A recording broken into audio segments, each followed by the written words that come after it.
ओम शांति। 10 जनवरी 2023। बाबा के महावाक्य। मीठे बच्चे, तुम्हारा ये मरजीवा जन्म है।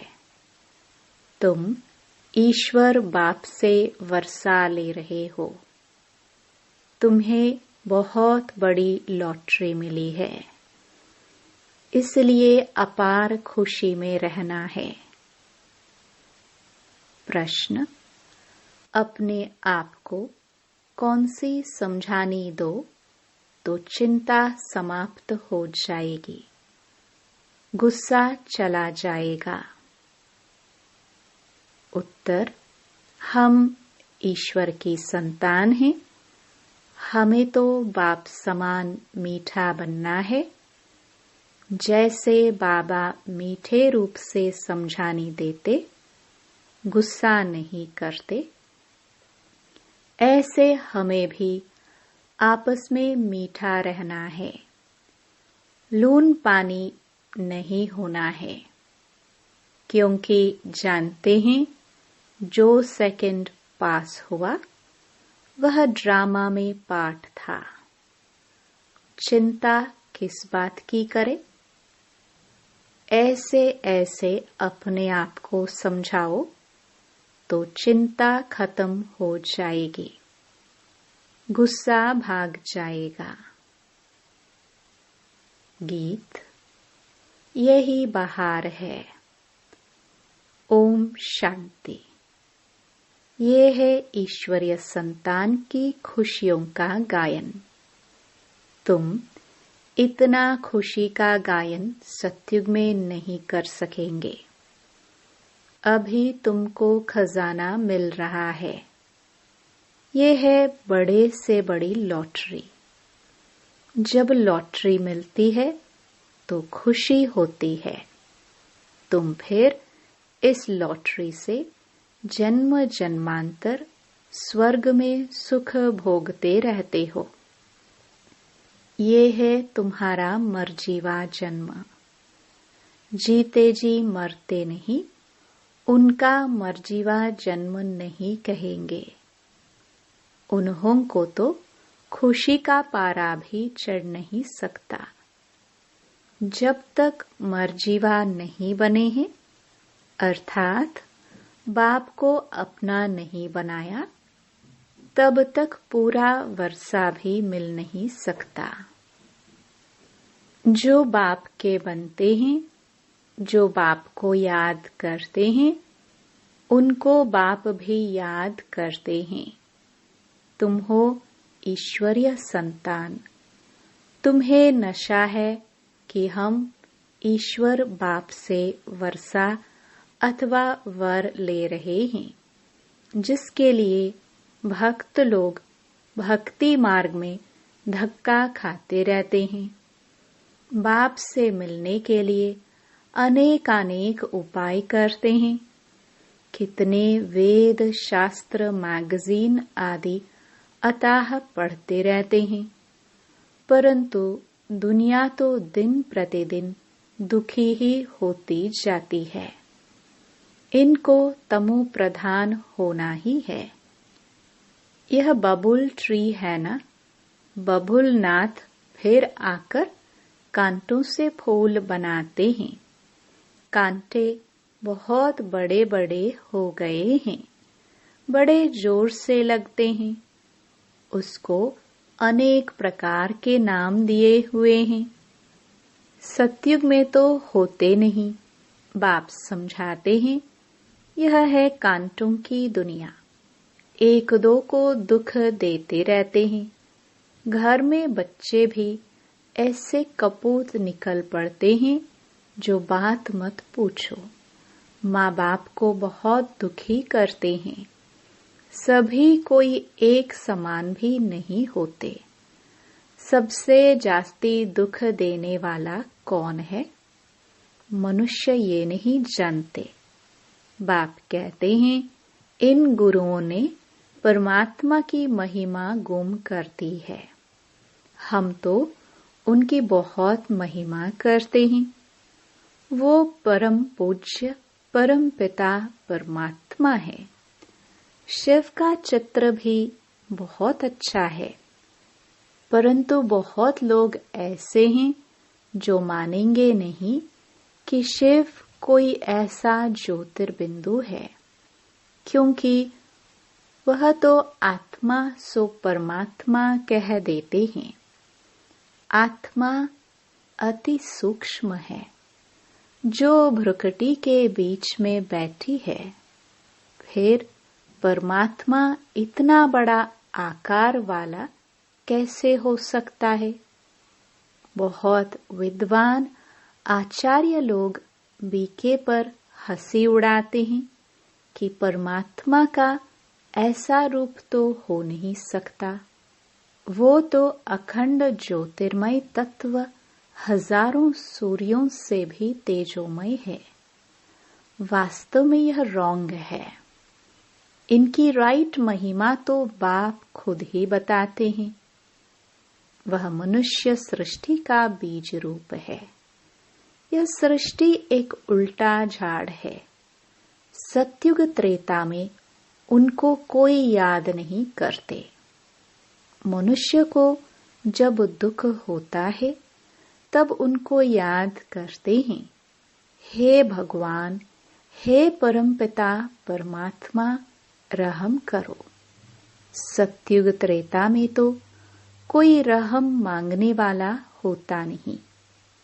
वह है बाप रचयिता की नई रचना। इस बाप की महिमा ही अपरम अपार है। ज्ञान का सागर पतित पावन है। ज्ञान का सागर है तो जरूर ज्ञान दिया होगा। वह सत चित आनंद स्वरूप है, चैतन्य है। ज्ञान तो चैतन्य आत्मा ही धारण करती है। समझो, हम शरीर छोड़ जाते हैं तो आत्मा में ज्ञान के संस्कार तो है ही हैं। बच्चा बनेंगे तो भी वह संस्कार होंगे, परंतु ऑर्गन्स छोटे हैं तो बोल नहीं सकते। ऑर्गन्स बड़े होते हैं तो याद कराया जाता है तो स्मृति में आ जाता है। छोटे बच्चे भी शास्त्र आदि कंठ कर लेते हैं। ये सभी अगले जन्म के संस्कार हैं। अब बाप हमको अपना ज्ञान का वर्षा देते हैं।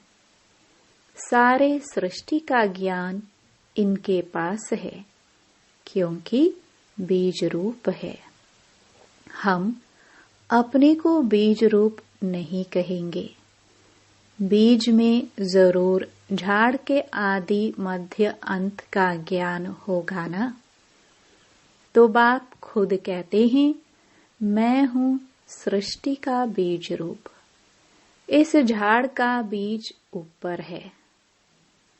वह बाप सत चित आनंद स्वरूप ज्ञान का सागर है। सृष्टि के आदि मध्य अंत का ही उसमें ज्ञान होगा। नहीं तो क्या होगा? क्या शास्त्रों का ज्ञान होगा? वह तो बहुतों में है। परमात्मा की तो जरूर कोई नई बात होगी ना, जो कोई भी विद्वान आदि नहीं जानते। कोई से भी पूछो, इस सृष्टि रूपी झाड़ की उत्पत्ति, पालना, संहार कैसे होता है? इनकी आयु कितनी है? यह कैसे वृद्धि को पाता है? बिल्कुल कोई नहीं समझा सकता है। एक गीता ही है सर्वशास्त्रमयी शिरोमणि।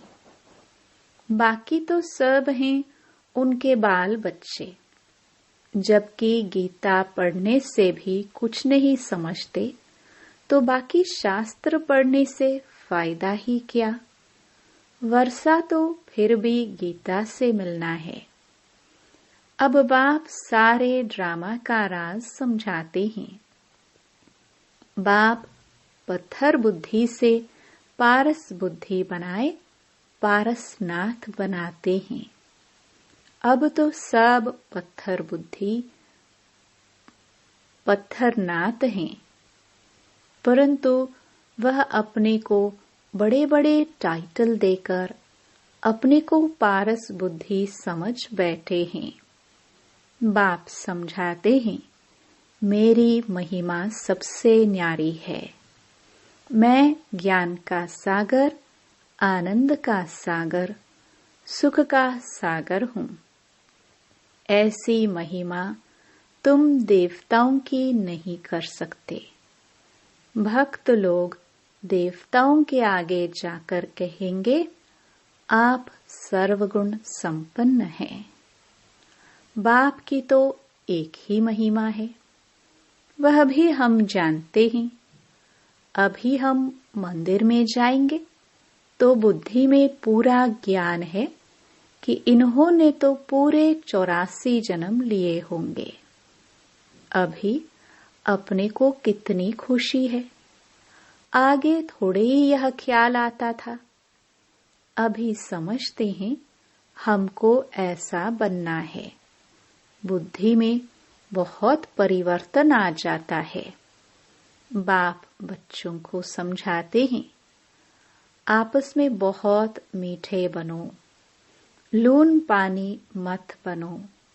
बाबा कभी भी किससे गुस्सा करते हैं क्या? बड़े मीठे रूप से समझानी देते हैं। 1 सेकंड पास हुआ, कहेंगे यह भी ड्रामा में पार्ट था, इसकी चिंता क्या करनी है। ऐसे ऐसे अपने को समझाना है। तुम ईश्वरीय संतान कम थोड़े ही हो। यह तो समझ सकते हो कि ईश्वरीय संतान जरूर ईश्वर के पास रहते होंगे। ईश्वर निराकार है तो उसकी संतान भी निराकार हैं। वही संतान यहाँ चोला लेकर पाठ बजाती है। स्वर्ग में मनुष्य हैं, देवी देवता धर्म के।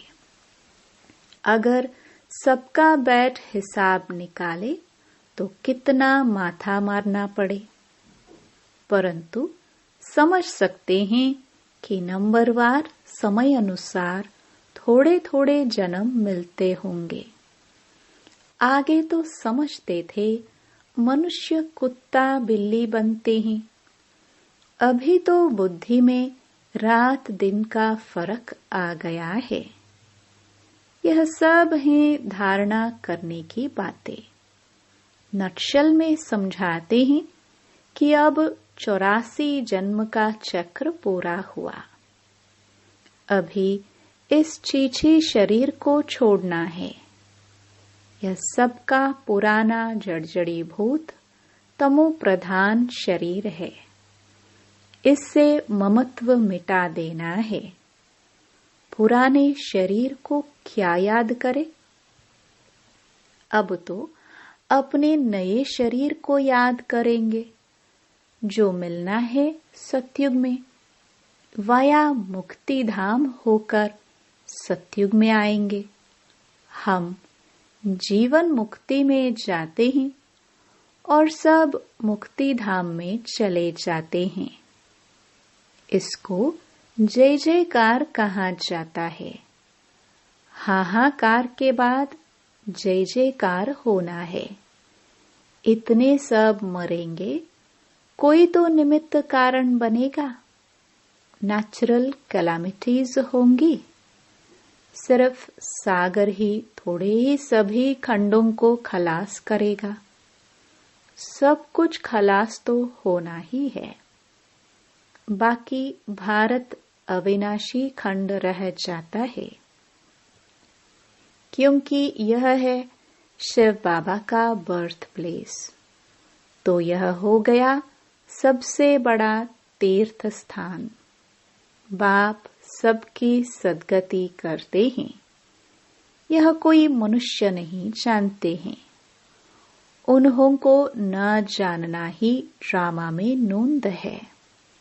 तब तो बाप कहते हैं, कि हे बच्चे, तुम कुछ नहीं जानते थे। मैं ही तुमको रचता और रचना अथवा मनुष्य सृष्टि के आदि मध्य अंत का सारा भेद समझाता हूँ, जिसको ऋषि मुनि भी बेअंत बेअंत कहकर गए हैं। यह थोड़े ही समझते हैं कि सारी दुनिया के 5 विकार बड़े भारी दुश्मन हैं, जिस रावण को भारतवासी वर्ष वर्ष जलाते ही आते हैं, उसको जानते कोई नहीं, क्योंकि वह न जिस्मानी है न रूहानी है। विकारों का तो कोई रूप ही नहीं है। मनुष्य एक्ट में आता है, तब पता पड़ता है कि इनमें काम का, क्रोध का भूत आया है। इस विकार की स्टेज में भी उत्तम, मध्यम, कनिष्ठ होते हैं। कोई में काम का नशा एकदम तमो प्रधान हो जाता है, कोई को रजो नशा, कोई को सतो नशा रहता है। कोई तो बाल ब्रह्मचारी भी रहते हैं, समझते हैं यह भी एक झंझट है संभालना। सबसे अच्छा उनको कहेंगे।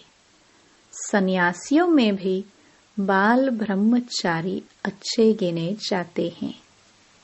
गवर्नमेंट के लिए भी अच्छा है, बच्चों की वृद्धि नहीं होगी, पवित्रता की ताकत मिलती है। यह हुई गुप्त। सन्यासी भी पवित्र रहते हैं, छोटे बच्चे भी पवित्र रहते हैं, वानप्रस्थी भी पवित्र रहते हैं। तो पवित्रता का बल मिलता ही आता है। उन्हों का भी कायदा चला आता है कि बच्चे को इतनी आयु तक पवित्र रहना है। तो यह भी बल मिलता है। तुम हो सतो प्रधान पवित्र। यह अंतिम जन्म तुम बाप से प्रतिज्ञा करते हो। तुम सतयुग की स्थापना करने वाले हो। जो करेगा सो पवित्र दुनिया का मालिक बनेगा, नंबरवार पुरुषार्थ अनुसार। यह है ईश्वरीय कुटुंब। ईश्वर के साथ हम रहते हैं कल्प में एक बार बस। फिर दैवी घराने में तो बहुत जन्म रहेंगे। यह एक जन्म ही दुर्लभ है। यह ईश्वरीय कुल है, उत्तम से उत्तम। ब्राह्मण कुल सबसे ऊंची चोटी है। नीच ते नीच कुल से हम ऊंच ब्राह्मण कुल के हो गए। शिव बाबा जब ब्रह्मा को रचे तब तो ब्राह्मण रचे। कितनी खुशी रहती है जो बाबा की सर्विस में रहते हैं। हम ईश्वर की औलाद बने हैं और ईश्वर की श्रीमत पर चलते हैं। अपनी चलन से उनका नाम बाला करते हैं। बाबा कहते हैं वह तो है आसुरी गुणों वाले, तुम दैवी गुणों वाले बन रहे हो। जब तुम संपूर्ण बन जाएंगे तो तुम्हारी चलन बहुत अच्छी हो जाएगी। बाबा कहेंगे यह है दैवी गुणों वाले, नंबरवार पुरुषार्थ अनुसार। आसुरी गुण वाले भी नंबरवार हैं, बाल ब्रह्मचारी भी हैं। सन्यासी पवित्र रहते हैं सो तो बहुत अच्छा है। बाकी वह किसकी सद्गति तो कर नहीं सकते। अगर कोई गुरु लोग सद्गति करने वाले होते तो साथ ले जाते, परंतु खुद ही छोड़कर चले जाते हैं। यहाँ ये बाप कहते हैं मैं तुमको साथ ले जाऊंगा। मैं आया ही हूँ तुमको साथ ले जाने के लिए। वो तो ले नहीं जाते, खुद ही गृहस्थियों के पास जन्म लेते रहते हैं। संस्कारों के कारण फिर सन्यासियों के झुंड में चले जाते हैं। नाम रूप तो हर जन्म में बदलता रहता है। यह अभी तुम बच्चे जानते हो कि सतयुग में यहाँ के पुरुषार्थ अनुसार पद होगा। वहाँ यह मालूम नहीं होगा कि हमने ये पद कैसे पाया। ये तो अभी पता है। जिसने जैसे कल्प पहले पुरुषार्थ किया था वैसे ही अब करेंगे। बच्चों को साक्षात्कार भी कराया हुआ है कि वहाँ शादी आदि कैसे होते हैं। बड़े बड़े मैदान, बगीचे आदि होंगे। अब तो भारत में ही करोड़ों की आबादी है। वहाँ तो कुछ लाख ही रहते हैं। वहाँ थोड़े ही इतनी मंजिलों वाले मकान होंगे। ये अभी हैं क्योंकि जगह नहीं है। वहाँ इतनी सर्दी नहीं होगी। वहाँ दुख की निशानी भी नहीं है। न बहुत गर्मी होती जो पहाड़ों पर जाना पड़े। नाम ही है स्वर्ग। इस समय मनुष्य कांटों के जंगल में पड़े हैं। जितना सुख की चाहना करते हैं उतना दुख बढ़ता ही जाता है। अब बहुत दुख होगा। लड़ाई होगी तो खून की नदियां बहेंगी। अच्छा, ये मुरली सब बच्चों के आगे सुनाई। सम्मुख सुनना नंबर 1, टेप से सुनना नंबर 2, मुरली से पढ़ना नंबर 3। सतो प्रधान, सतो और रजो। तमो तो कहेंगे नहीं, टेप में हूबहू आती है। अच्छा, बाप दादा और मीठी माँ का सिखिलदे बच्चों को याद प्यार और गुड मॉर्निंग। रूहानी बाप की रूहानी बच्चों को नमस्ते। धारणा के लिए मुख्य सार। पहला, अपनी चलन व दैवी गुणों से बाप का नाम बाला करना है। आसुरी अवगुण निकाल देने हैं। दूसरा, इस पुराने जड़जड़ीभूत शरीर में ममत्व नहीं रखना है। नए सत्युगी शरीर को याद करना है। पवित्रता की गुप्त मदद करनी है। वरदान, रूहानियत की शक्ति द्वारा दूर रहने वाली आत्माओं को समीपता का अनुभव कराने वाले मास्टर सर्वशक्तिमान भव। जैसे साइंस के साधनों द्वारा दूर की हर वस्तु समीप अनुभव होती है, ऐसे दिव्य बुद्धि द्वारा दूर की वस्तु समीप अनुभव कर सकते हो।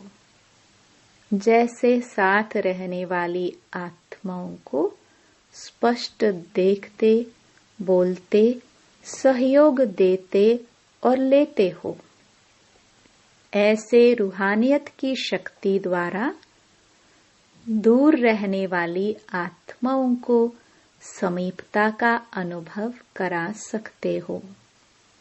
सिर्फ इसके लिए मास्टर सर्वशक्तिमान, संपन्न और संपूर्ण स्थिति में स्थित रहो और संकल्प शक्ति को स्वच्छ बनाओ।